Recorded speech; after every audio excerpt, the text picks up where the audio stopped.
दोस्तों, यदि आप पेंशनर है और आपका जो पेंशन अकाउंट जो है वो एसबीआई या किसी सेंट्रलाइज्ड बैंक में है तो ये वीडियो आप ही के लिए है। तो इस वीडियो में अपन बात करेंगे जो एसबीआई पेंशन सेवा ऐप के बारे में। आप चाहें तो इसका गूगल प्ले स्टोर से ऐप भी डाउनलोड कर सकते हैं। मैं आपको गूगल में ये क्रोम ऐप में खुला के दिखा देता हूँ पेज। तो आप जैसे एसबीआई पेंशन सेवा खोलेंगे ऐसा कुछ पेज खुलेगा। अगर आप न्यू यूज़र है तो यहाँ पे आप रजिस्ट्रेशन कर सकते हैं अपना ईमेल आईडी और मोबाइल नंबर और पीपीओ नंबर डाल के। और अगर आप ऑलरेडी यूज़र हैं तो आप अपना जो भी डिटेल है वो डाल के यहाँ पे लॉगिन कर सकते हैं। तो यहाँ पे जैसे ही लॉगिन क्लिक करेंगे तो आपको कुछ ये पेज खुलेगा जिस पे आपको अपना जो भी यूज़र आईडी है आपका नाम वो डालना है। आपने जो पहले पासवर्ड क्रिएट किए हैं वो डालना है। उसके बाद आप जो कैप्चा कोड यहाँ दिखाई दे रहा है वो डालना है। ये सब डालने के बाद आपको लॉगिन कर लेना है। आप जैसे ही लॉगिन करेंगे नीचे आपको और ऑप्शन मिल रहा है। अगर आप चाहें तो पासवर्ड भूल गए हैं या यूज़र आईडी भूल गए हैं तो आप यहाँ पर रीसेट कर सकते हैं और न्यू यूज़र रजिस्ट्रेशन भी कर सकते हैं। तो आप जैसे ही लॉगिन करेंगे यहाँ पे कुछ बता रखा है कि डू और डोंट, यानी आपको क्या करना है और क्या नहीं करना है। तो कुछ इंस्ट्रक्शन दे रखे हैं कि आपको अपने पासवर्ड रेगुलर चेंज करने हैं। आप अपना एम पिन भी यहाँ सेट कर सकते हो। और आप चाहो तो ये ऐप जो है वो गूगल प्ले स्टोर पे आपको मिल जाती है, एप्पल स्टोर पे मिल जाती है, वहाँ से डाउनलोड कर सकते हो। और आपको एंटीवायरस वगैरह डाउनलोड करके रखना है। कुछ इंस्ट्रक्शन दे रखे हैं तो यहाँ पे अपन क्लिक टू कंटिन्यू कर लेते हैं।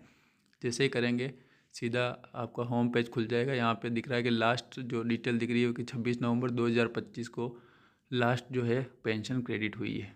जिसमें कि बेसिक आपको दिख रहा है 27,600 और अभी डी ए जो भी 58% के लगभग है डी आर, तो 16,008 वो है। तो नेट अमाउंट क्रेडिट हुआ है 40,366 रुपये। तो इस तरह से लास्ट जो पेंशन है वो यहाँ पे डिटेल दिख जाएगी।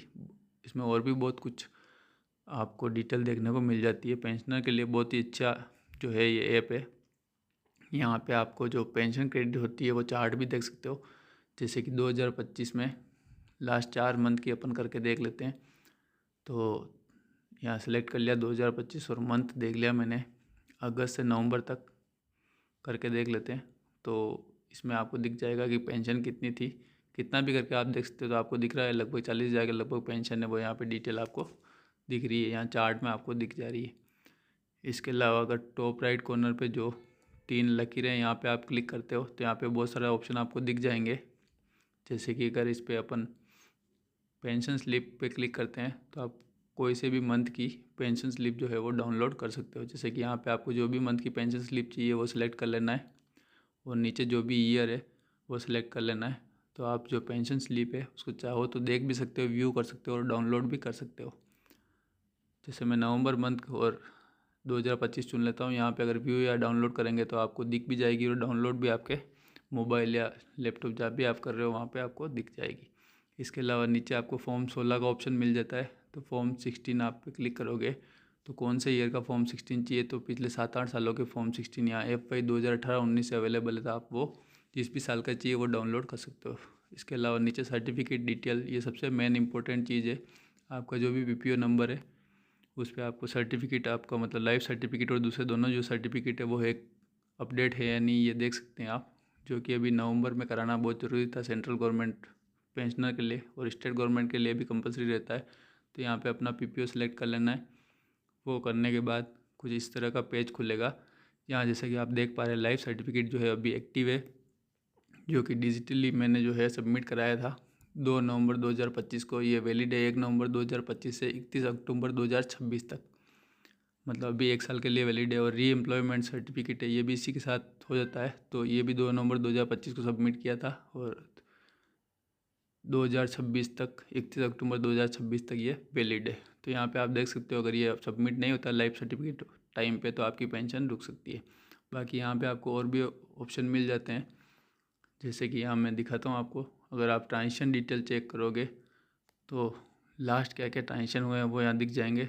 जैसे कि ईयर 2025 के ट्रांजेक्शन में ऑप्शन आप DA एरियर अगर मैं चेक करता हूँ तो चूँकि 1 जनवरी 2025 को DA लगा था तो उसका एरियर 19 अप्रैल 2025 को आया था। तो 3 बार एरियर मिला है 552, 552, 552 रुपये, ये तीनों यहाँ दिख रहे हैं। और फिर वापस 1 जुलाई 2025 को DA बढ़ा था तो उसका एरियर जो है वो 3 बार का एक ही साथ आया है 17 अक्टूबर को। तो आप देख सकते हैं 828 रुपये 3 बार 17 अक्टूबर 2025 को अकाउंट में क्रेडिट हुए। तो यहाँ पे दूसरे और भी सारे ट्रांजेक्शन जो है वो इस ऑप्शन में आपको दिख जाते हैं, जो भी आपको देखने के आपके अकाउंट में क्या क्या आया पेंशन में। इसके अलावा जो है आप डैशबोर्ड में जाके अपनी प्रोफाइल में डिटेल चेक कर सकते हो। जो भी आपको कोई एरियर मिला है वेतन आयोग का या और कुछ, तो आप वहाँ पे डिटेल आपको दिख जाती है।